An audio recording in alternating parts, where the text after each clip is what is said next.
Who wants to rent Paul George for a year before he walks to the Los Angeles Lakers for a lot of money? There's a couple of options here for Paul George. For one, I'm surprised at the people who are surprised. Trade deadline. Let's go back a little bit. February, Paul George says to his teammates in the locker room that he basically doesn't want to play for them anymore. And I say, if you're the Pacers, you should be doing everything in your power to trade him. And yeah, you would have gotten more value out of Paul George at the trade deadline than you will have now, considering it would have been a year and a half left on his contract and a push at last year's playoffs and this year's, and before you'd have to even pay him, or like we think he says he wants to go to the Lakers. So he says it's the trade deadline. And we talk about for about a week how if you're a Pacers fan, you should be pissed at Paul George and your management because the Pacers management really messed us up. Additionally, now it happens again and people are like, breaking, Paul George wants to go to the Lakers. Dude, how short are people's memories, man? It's like February was what? 4 months ago. 4 months ago. We're in number 6 month. It was the number 2 month.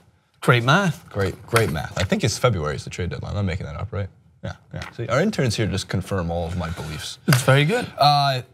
Here's the hoops rumors. There's a couple of different locations. I think it really is 4 with 2 being the front runner. Of course, the Cavs are going to be in consideration for him. It does throw a wrench into the Warriors' offensive plans if they were to get a Paul George, because there has to be someone to guard Paul George, and who knows with the lineups that the Warriors can throw at you, especially if they lose Andre Iguodala off the bench. Additionally, the Lakers, if they want to get him now, they can trade pieces, but if you are the Lakers and you want to part ways with like a Jordan Clarkson and Julius Randle, the Pacers would pick up the most from this. That's who they probably should look to trade with. But if you're the Lakers and you're thinking, we're not winning next year even with Paul George, and we can pay for him without giving up anybody, or figuring all that out next year on who we want to keep, who we want to release. So there's that. The Rockets are worth keeping an eye on. It's actually an interesting fit, especially on the defensive end of the floor for somebody like PG. The Heat, it depends, right? I think a lot would have to fall into place, but never, ever count out Pat Riley when it comes to signing players, but definitely count out Pat Riley when it comes to keeping players. Yes. And lastly, and this will make Dan very happy, he wants to go to LA. He does want to play for the Lakers, but maybe for a year he can get a little bit closer and he can play for the Clippers, because they can offer some things for Paul George, and it's a great way to keep Chris Paul there to sign the contract. Hey, we don't want to give you Blake, we'll get you a better version of Blake in Paul George. We'll find a way to keep CP3 and DeAndre Jordan. Paul George can create his own shot better than Blake Griffin can. All of a sudden, Dan Keston looking at the Clippers and they're making a playoff run. Not bad. Or they keep Blake and they still run plays with Paul George, CP3, DeAndre Jordan, and they still run through the play. They're still running through Blake towards it. In the last quarter. That would God. That would be. But I think JJ would probably be the trade. Oh, if they would do a sign and trade, they try to re-sign JJ and then trade him for. When it comes to the trade rumors, like I love to orchestrate the rumor mill and be the siren when it comes to world football, because it's pretty easy. It's like, this club wants this guy. All right, go and get him. Pay the money. Here it's but when it comes to basketball, you're quite literally like signing away your cousin's bar mitzvah 25 years down the line. It's like, I'll sign him right now, but then you get the pick of my cousin's bar mitzvah's first friend from down the line, and you can get your first. Families to save for bar mitzvahs for like 13 years. The kid's born, you're like, are you saving for his bar mitzvah in 13 years? It's like everything that you do right now, it's going to have an impact down the line at some point. Now I get it. It's all to kind of try to level the playing field. It comes to the point where I almost I'm sitting on these clips to learn. I'm in class. I'm trying to figure out it's complicated, what is going to be the cause and the effect of a Paul George moving to the Cavaliers. What other NBA teams down the line are going to get picks? What other NBA teams are going to be looking at this trade with their mouths salivating, thinking I might get a first round pick down the line? Like, it's always interesting for me to try to figure out which teams are going to try to move mountains to try and get him. And the only one that I think of at the moment who have really nothing to lose by trying to get him and almost everything to gain, I think of the Cavaliers, simply because for the rental. Yeah, you just witnessed your team, who at the moment are the best team in the Eastern Conference, could use another asset to at least try to maintain that challenge throughout a 5, 6, 7 game series against the Golden State Warriors, because that's all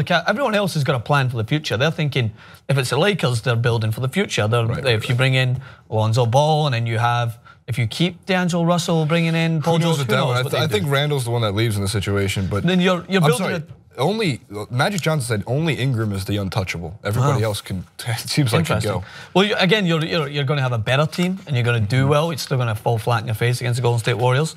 But at the Cavaliers, and that's the team that I think would try to at least move everything they can to give Kyrie Irving and LeBron James another weapon to use, another guy that can drop 25, 30 points consistently through the playoffs, because that's where they fell.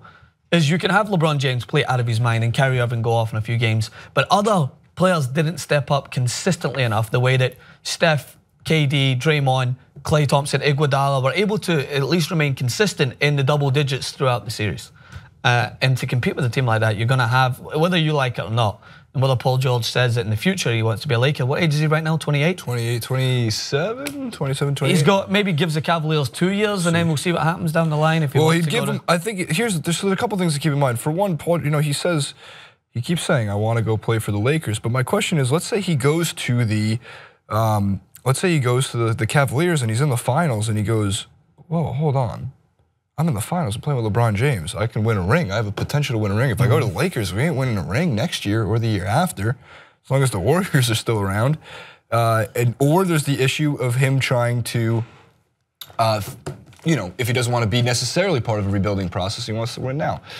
I'm going to take his word for it and says, I want to play for the Lakers. It seems like he wants to play for the Lakers. He did go to school out here. I think he's actually from out here, but he went to Fresno State, made a name for himself at Fresno State, considering I've been to Fresno State for Bellator MMA events, and my God, there is not much there. Yeah, very true. Now, keep in mind two other things. The Celtics are, of course, in the running for a Paul George. I don't think he should go anywhere in the Eastern Conference, not named the Cavaliers. Yeah.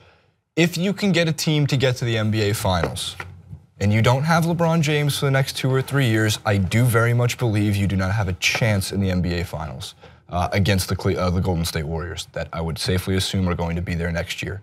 While everyone's going to try to get better with the pieces that they are going to either add or have right now around all of basketball, the Warriors will just get better because they've had a full year of KD under their belt, and Steph and KD, I can't explain this enough. They both were out of sync in not necessarily a detrimental way to the team because they still won 67 games and they still won the NBA Finals. But when you saw them get on the same page, you're making an argument for the greatest duo to ever play the game together. And then you also have Draymond Green and Klay Thompson as your pieces in that puzzle. They're going to have trouble keeping guys, but I think a lot of veterans will just sign their veteran minimum contracts to round out the rest of the team.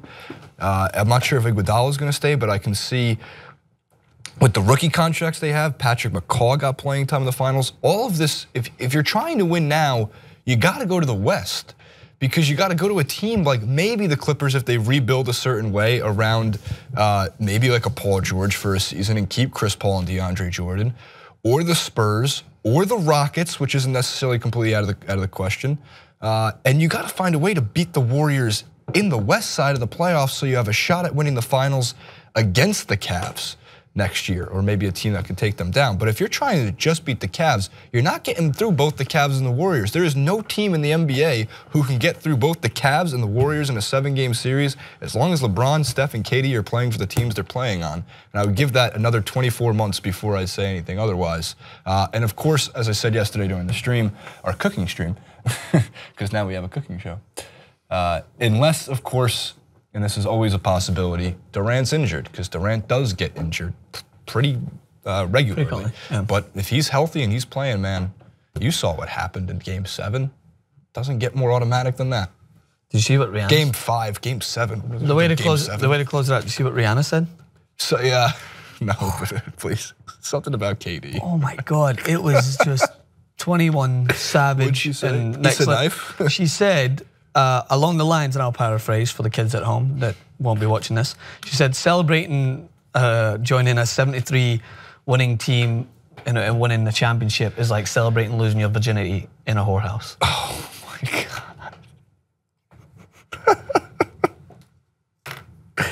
By the way, did you see the music video for her song with DJ Khaled? No, I didn't see it, but I do love Rihanna. Me and JR talk about this all the time. Yourself. Lastly, people were asking if PG goes to the Cavs, who guards Paul George or who does Paul George guard? Wrong question. It's like the movie I, Robot. You have to ask the right questions, and the right question is who guards J.R. Smith? Best way to end it.